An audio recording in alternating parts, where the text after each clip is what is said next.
Welcome to Jackie's Literary Corner. I am Jackie. Now, first, before I start talking about the books, I'm going to talk about some TV stuff.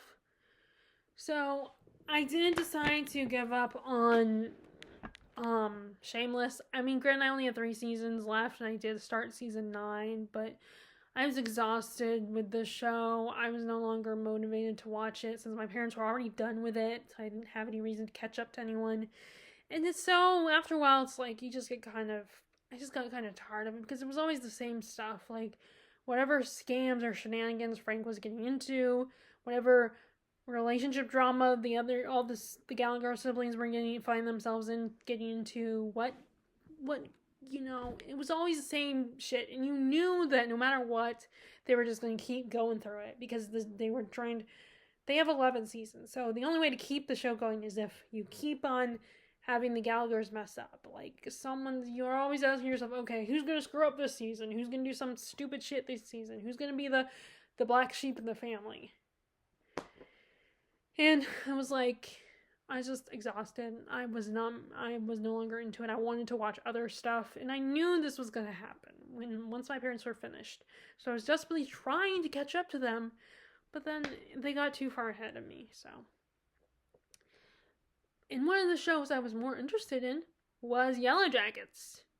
This is a really good psychological thriller type show. It's really, unfortunately Netflix only has season 1. I don't know when season 2 is coming on, but hopefully it will come to Netflix because, I keep looking up where can I watch season 2 without having to spend more money.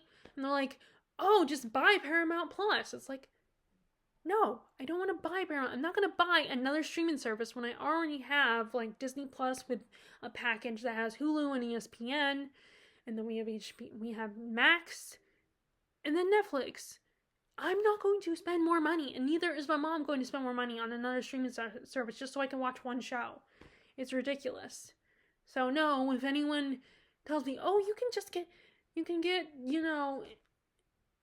Paramount Plus, and no, you can tell me, oh, it is free. I won't try. I'm not going to believe that if you say, oh, it's free. So no sense in telling me Paramount Plus. I'm already aware that I would have that they keep telling me. So I will just wait patiently for season 2 and season 3 and however many seasons. They did say in articles that they're hoping for 5 seasons. But this show is kind of gives me like, even though I haven't read the book, it does make me think of Lord of the Flies. And it has like Lost vibes a little bit with the mystery and intrigue. And then, like with Stranger Things, there's a nostalgia feel to it they are focused on a certain decade. So the plot there's 2 timelines. There's a present day timeline, which takes place in our time, but there's also a 90s timeline. So it takes place in New Jersey in the Canadian wilderness. So you have this soccer team, the Yellowjackets. They get to nationals. So with the help of the team, along with the coach, the assistant coach, and the coach's 2 teenage sons, they fly to wherever nationals is, and the plane crashes in the Canadian wilderness. The coach dies, and it's just them trying to survive with the assistant coach taking charge and his 2 sons helping out. And it gets to the point where they have to resort to cannibalism just to get food. And all this drama comes into play because, of course, they're in the middle of, even though it's not a locked room, they can't go anywhere except for close by to their campsite. So a lot of, stuff comes up. A lot of drama comes up between some of the girls, and like some of the girls don't really like their captain Jackie, and which is always so weird when a character has my name and I say it. But they're all, all the tension that they've been trying to ignore comes back, and it's just like a lot of crazy shit has gone down. And while they're in the wilderness, they keep seeing this little symbol carved in trees. They see the symbol in this cabin where they're hanging out when they find this cabin in the middle of the woods. that's been abandoned, and so they hang out there for, just to have a place to sleep that's not out in the cold where they could freeze to death. And so the other timeline, like I said, takes place in the present day, and it's the survivors from this natural disaster where they are just trying to not be haunted by the memory and trying to keep it together and just deal with it, because a lot of them are just basically the ones we know so far that survived are not okay. They're all pretty messed up, and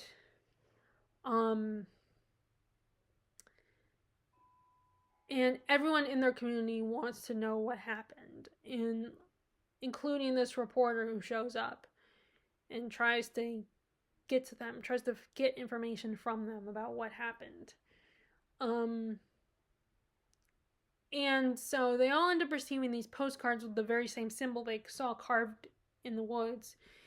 And one of them comes back into town. One of them that left their hometown comes back because she received this postcard and wants to know what it means and is suspicious. And she also tries to contact. She had a romantic relationship with the coach's oldest son, and she tries to get in contact with him.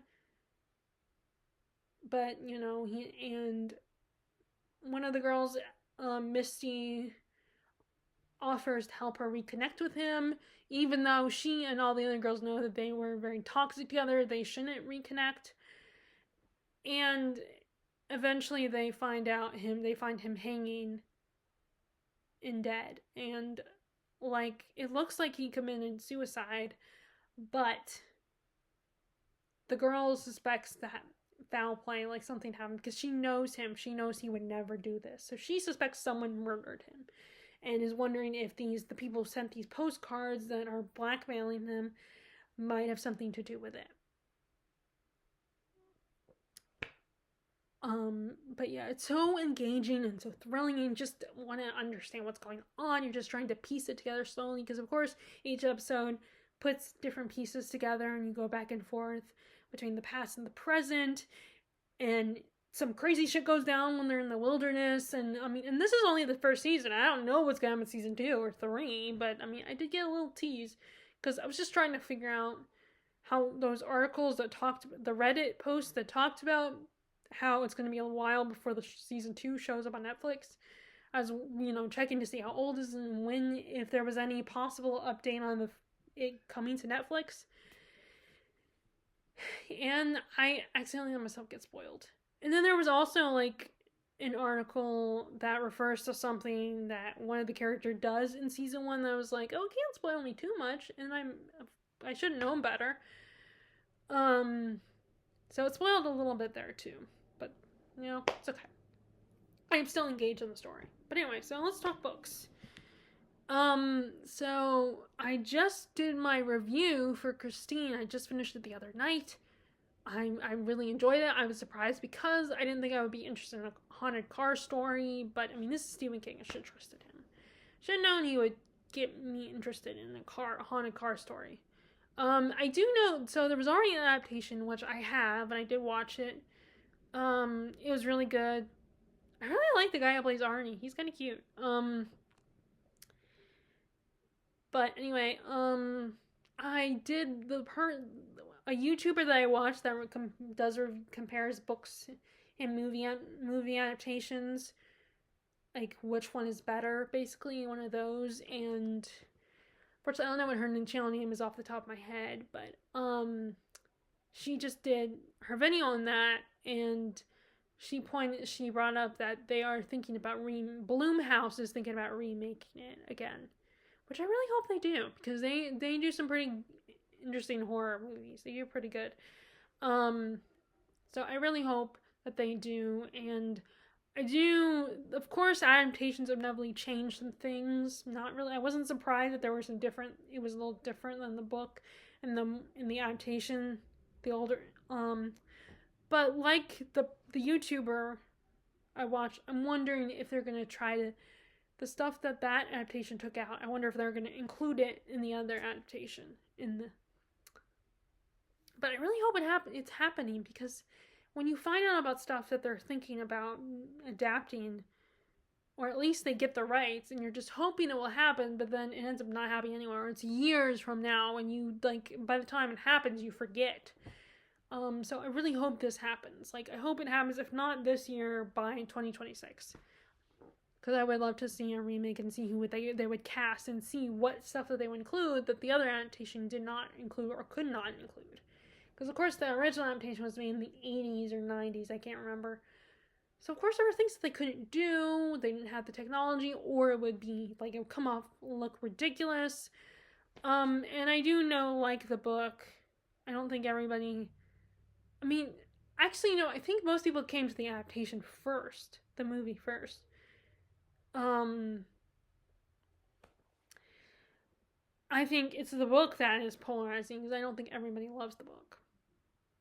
And by the way, so far, like, people always say that Stephen King does terrible endings, but so far, I guess I'm the minority here, but so far all the Stephen King books I've read, I have no problem with the endings. Even with it, like my friend Terry did not like the ending of it, or at least the movie ending, I should say. I don't know about the book ending, because I think the book was too long. It's a little too long for her. Although I think she could. I mean, I would like her to see her try something like Salem's Lot. I think she might find that, because she does like vampires.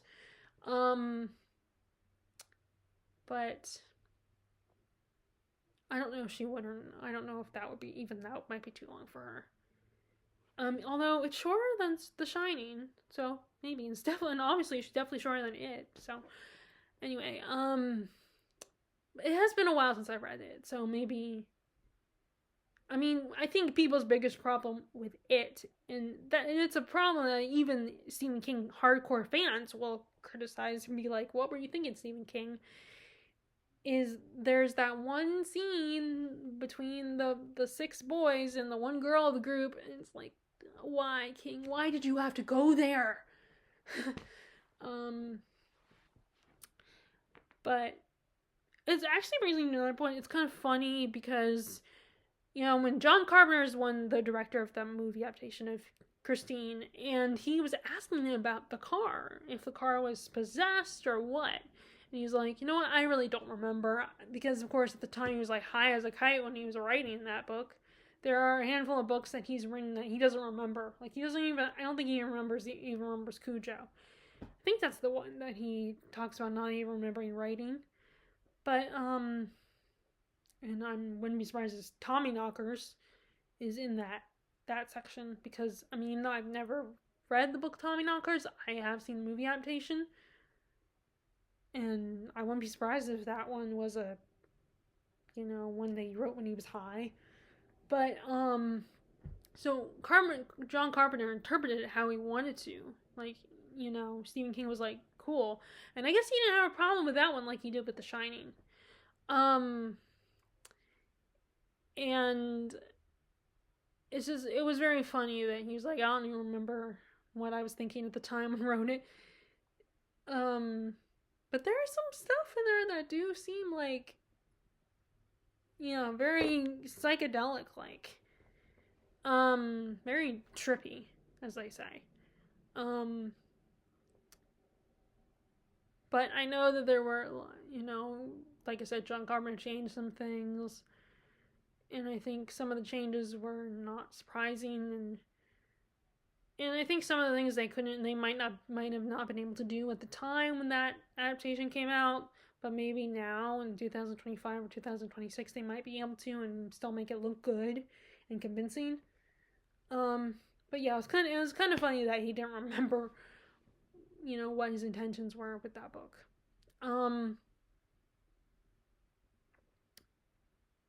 But which would kind of make it hard, because a part of me would still kind of worry. Oh, I hope people like it and agree with my interpretation. Anyway, so that's the one I've spent the most reading lately. I did this morning start reading Monsoon Mansion, which is a memoir, by Sinella. I don't remember her. I would have to look at the book, and I don't have it with me. But like I literally just read the prologue just now. Um, so it's definitely interesting. But like I said, I don't have anything really a lot to say about it. Um, I have read the other book that I spent a lot of time with is um Dombey and Son. I'm almost done with that. And I hate Mr. Dombey even more than I hated him before. He just pissed me off at this point in the book. I just want to see him reap the consequences of his actions. The way he treats his daughter Florence and how she's still so devoted to him. And is like, she can't even bring herself to hate her father because she still loves him and wants his love and attention. And he just treats her like crap, and it's just like, he doesn't deserve your love. You deserve a father who loves you and respects you and doesn't see you, like, doesn't ignore you, or when he does give you attention, he treats you with love, kindness, and respect. Like, he just sees her, oh, you're just a woman, you're an annoying woman. And I'm just like, I just cannot stand him, and like, oh, I hate him, and I feel so bad for Florence, and I just want her to be loved because she's such a kind, beautiful person, a kind, caring young woman who just wants her father's love, and is always obedient, always doing the thing that to please her father. And I'm just like, why can't you love her? Why is she not good enough? Why does it matter if she's a girl or a boy? But he's so caught up in his own, there's a word for that, his own prestige, his own arrogance, his own pride, and that allows Carker to take advantage of him, which I don't know what his intentions are. I mean, I guess maybe his intentions were to go after Edith, to pursue her, or the daughter, or Florence. I don't know. I mean, I think he might have intended to go after Edith, but like, I love that little detail of the teeth, how whenever it comes to Carker, they always bring up the teeth. Like, I like how King does it. He always picks something about their character's physical appearance,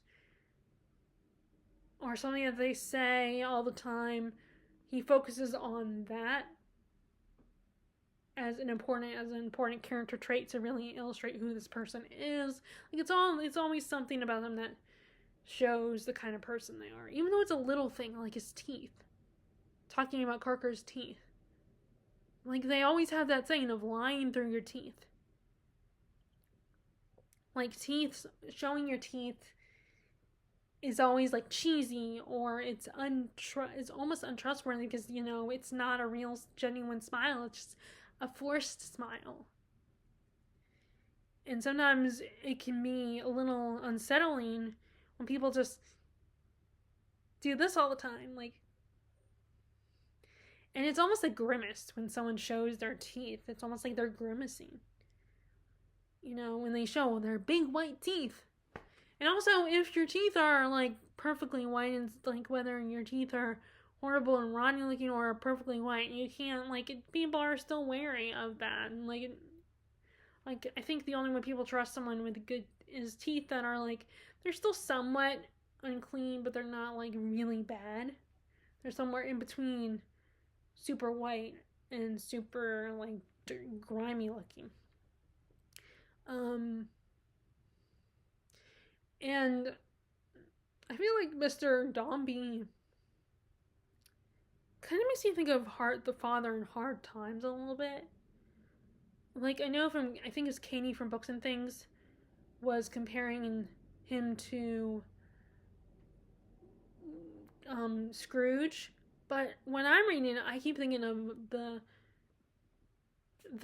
father in Hard Times. That's who I think of, because he's very like,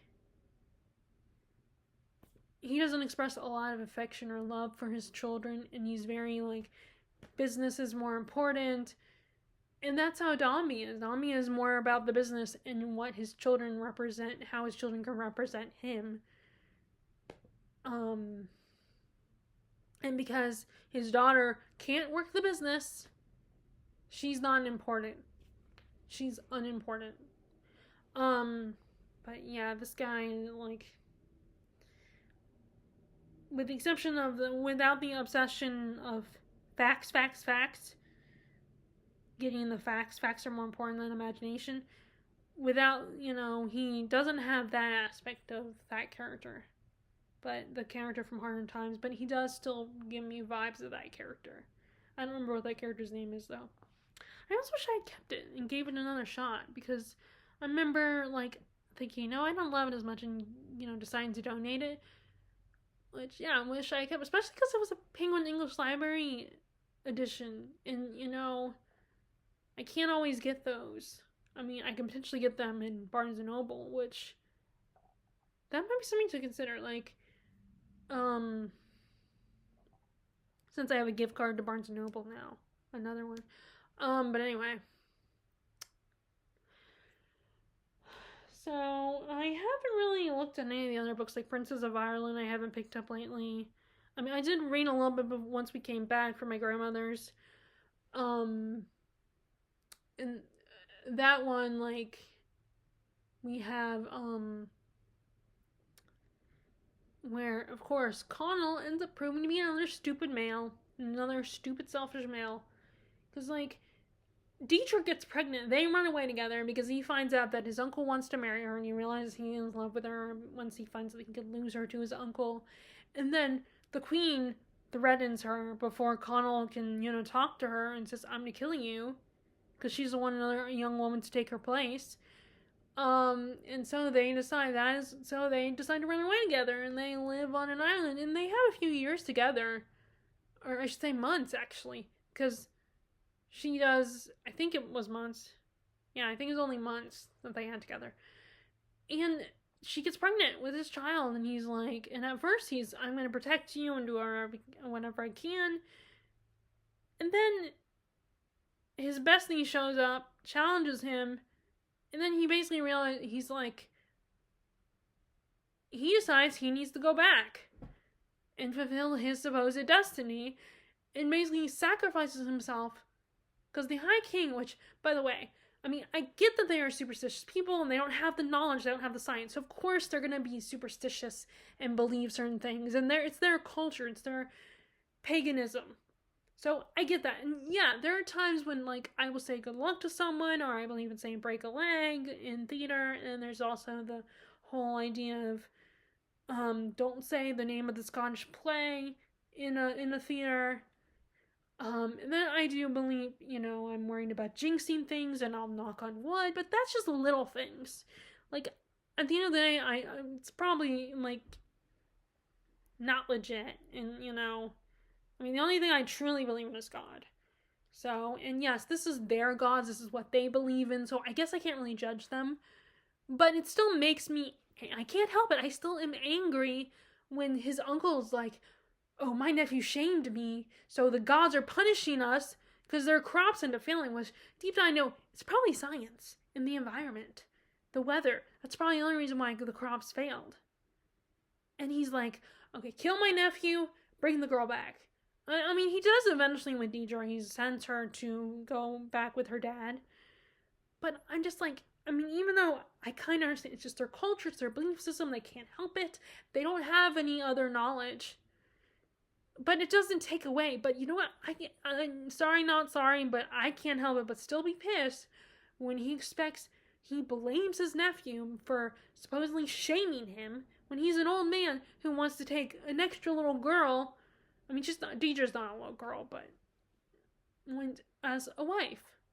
And he's like, well, my nephew didn't tell me that he was in love with her. And which that's kind of Connell's fault. It was also partly Connell's fault, but I'm just like, you want to kill your nephew, your family, your blood, all because of a girl that you barely know, to make her your wife, because you didn't know that your nephew wanted to marry this girl. And even then, even if he didn't know his nephew wanted to marry, he probably would still marry her anyway. And then Connell thinks that, it's his destiny to sacrifice himself.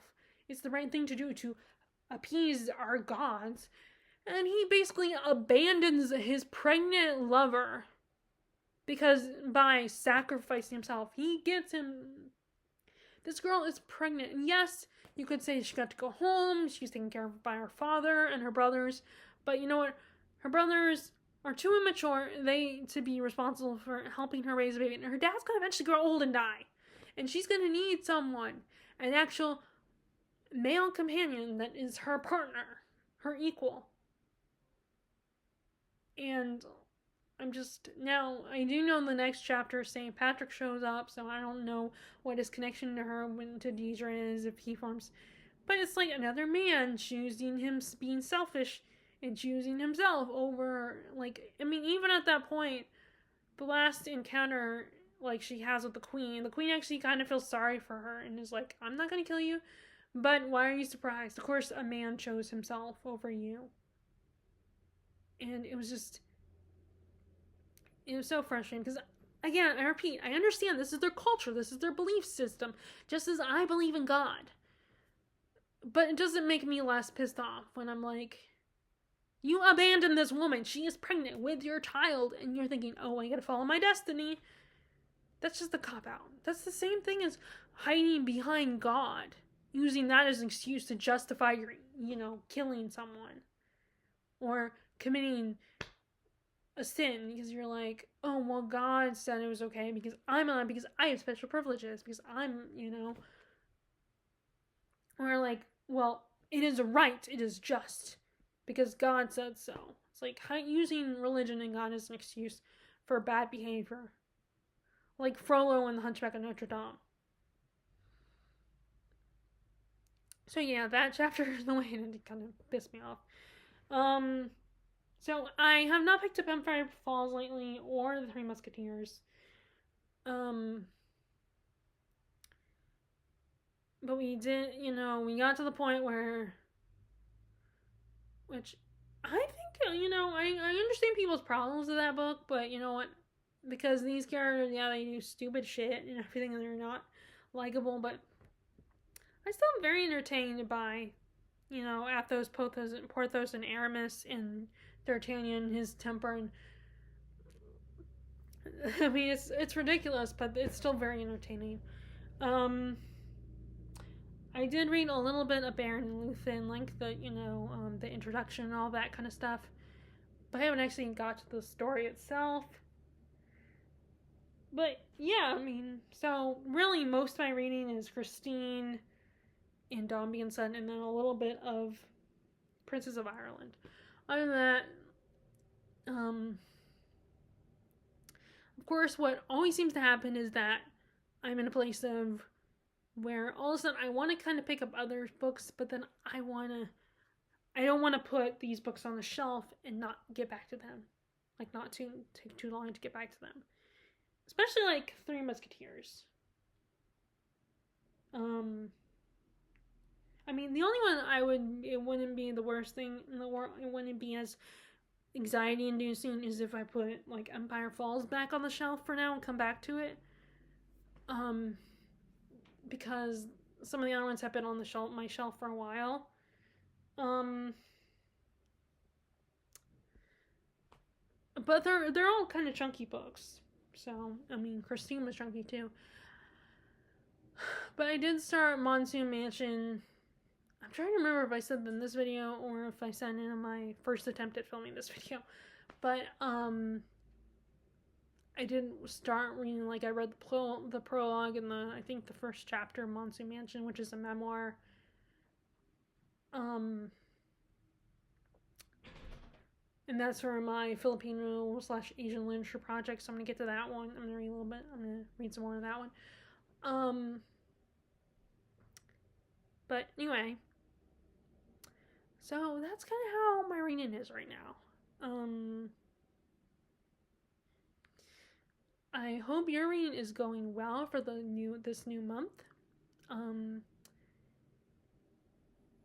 And I would be curious what you are reading. I would love to know, and how you feel about it. I mean, and I guess I will talk to you all later. Bye.